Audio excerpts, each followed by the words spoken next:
Podcast where we're calling a spade. Great to be here with you guys today. There are few groups on this planet, sporting groups, more miserable than the Hatelens. These people are insufferable.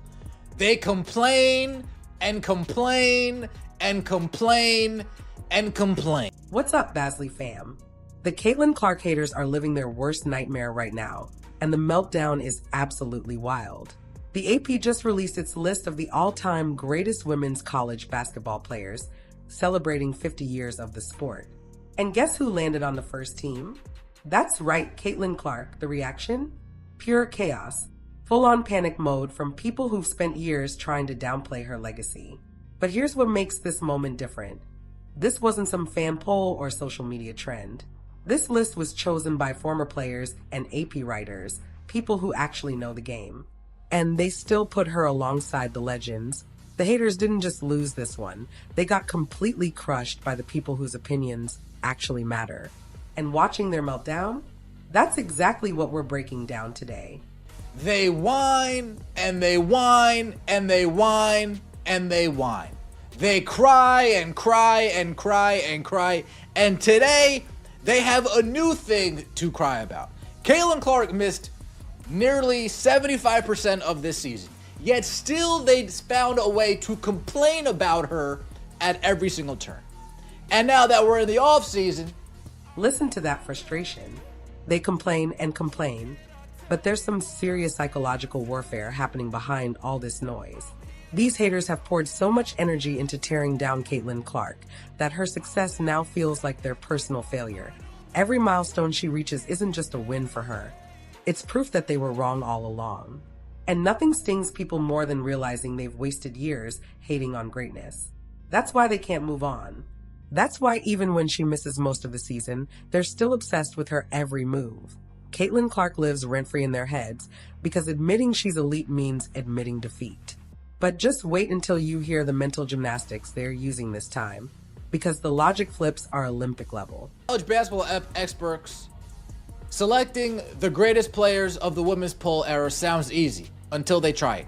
Of course, USC, Cheryl Miller, and Diana Taurasi of UConn are relatively easy choices, but narrowing the list from there it gets tricky, inevitably leaving out talented players, including those who sharpen their skills during later professional careers. In honor of the 50th anniversary of the women's basketball poll, the Associated Press assembled a list of the greatest players since the first poll in 1976, and in the spirit of the top 25 rankings, the choices are certain to spark a debate and prompt plenty of hand-wringing among those who are in a position. Rebecca Lobo, a UConn legend and national champion, said it best. Putting together this list was almost impossible because there were too many no-brainers and not enough spots. Think about that. Even the legends who built this game struggled with these choices because the talent pool is that deep point 13 panelists.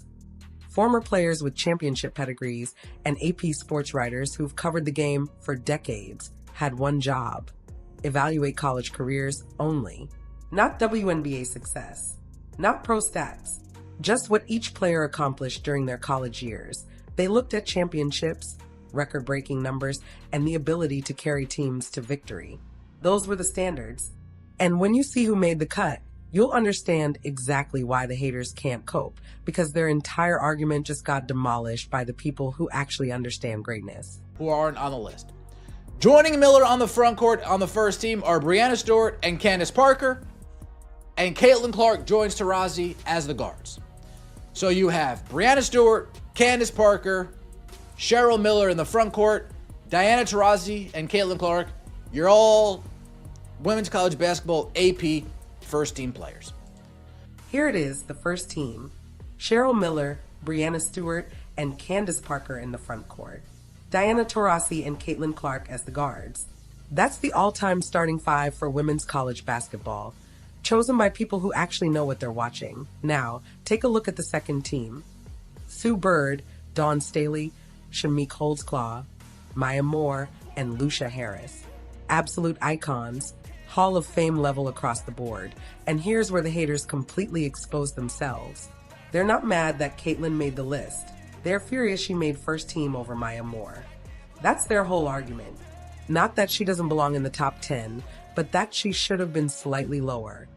You see what just happened? They just admitted she's one of the 10 greatest college players ever. They've moved the goalposts so many times they don't even know where they started anymore. And trust me, their meltdown isn't over yet. The contradictions in their arguments are about to expose something much deeper than basketball opinions. Record for any D1 women's or men's basketball players. Quote, being named an AP All-American is one of the most storied honors in college sports, Clark said. It means a lot to be named on this list alongside players I looked up to. It's so fun to think about what it would have been like if we all played together. Caitlin Clark led Iowa to back-to-back national championship appearances while becoming the all-time leading scorer in Division I basketball history, men's or women's. Let that sink in. The criteria for the AP's list included either championship pedigree or record-breaking statistics, not both. You didn't need every box checked to qualify, just one was enough. And Caitlin didn't just meet that bar. She shattered the most significant individual record the sport has ever seen. But here come the haters, ready to argue that championships are the only thing that matters. Which is hilarious, because if they actually believed that, half the players they worship wouldn't even make the list. Watch how fast they abandon their own logic the moment it stops fitting their narrative. The tweets we're about to break down show this isn't just about basketball. It's about people so desperate to see her fail that they'll contradict themselves in the same breath. As they said in White Chicks, they're throwing BFs. If you know, you know. Let's take a look at some of the reaction, shall we?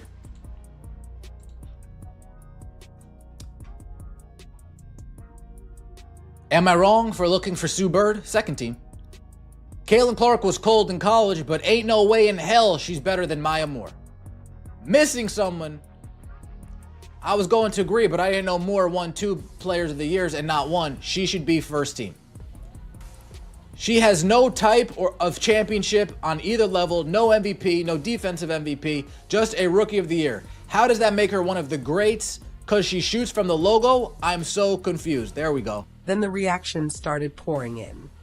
Am I wrong for looking for Sue Bird on the second team? Caitlin Clark was cold in college, but there's no way she's better than Maya Moore. And right on cue, someone replies, I was going to agree, but I didn't even know Moore won 2 Player of the Year awards, not one.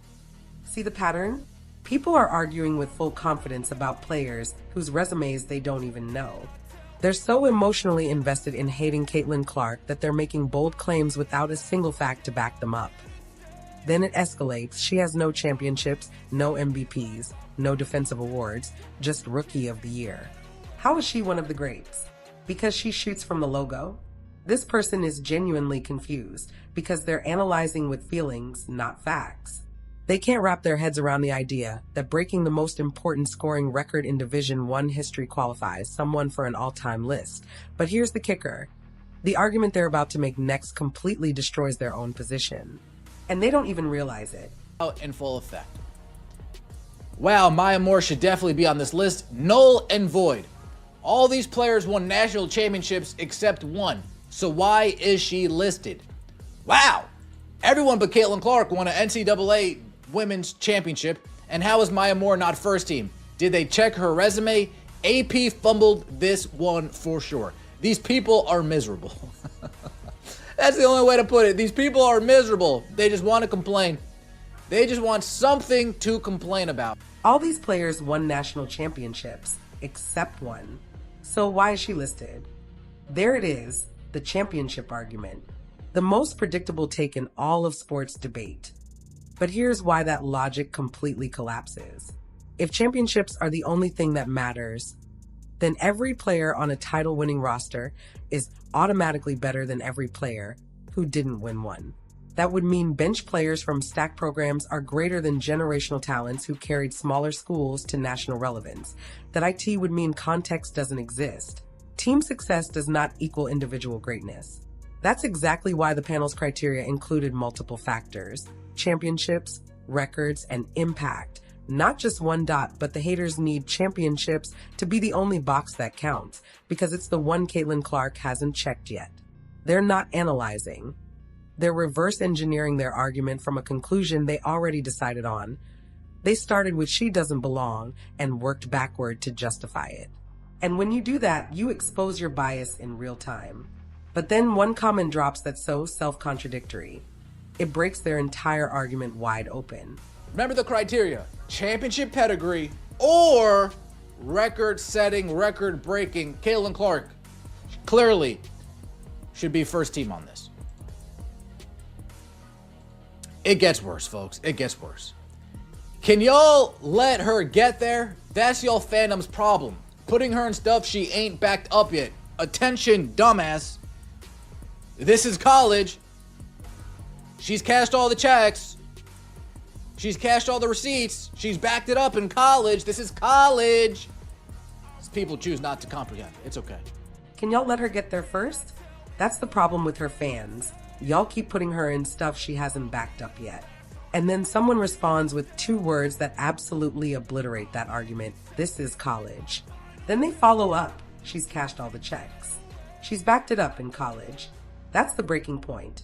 Because the list we're talking about isn't about professional potential or future success. It's about college careers. What they did in college, and in college, Caitlin Clark became the all-time leading scorer in Division I basketball history, led Iowa to 2 straight national championship games, won multiple Player of the Year awards, and changed the visibility of women's basketball forever. She backed up everything, but the haters are so deep in their own narrative that they've lost sight of the actual topic. They're arguing against the very criteria the list is built on. At this point, it's not even about basketball anymore. It's psychological warfare. And they're losing. Badly. Across America. They just making up shit for CC to be a part of. She was in no way better than Maya Moore in college. LOL. Where is the chips? Where are the chips? It is what it is. If CC didn't become famous in that last 1.5 seasons, she would not be on the list. She had been doing what she was doing for 2 whole years before everybody got hip. I'm not buying this. Sorry! Especially when half of media and analysts were/are not watching women's basketball consistently.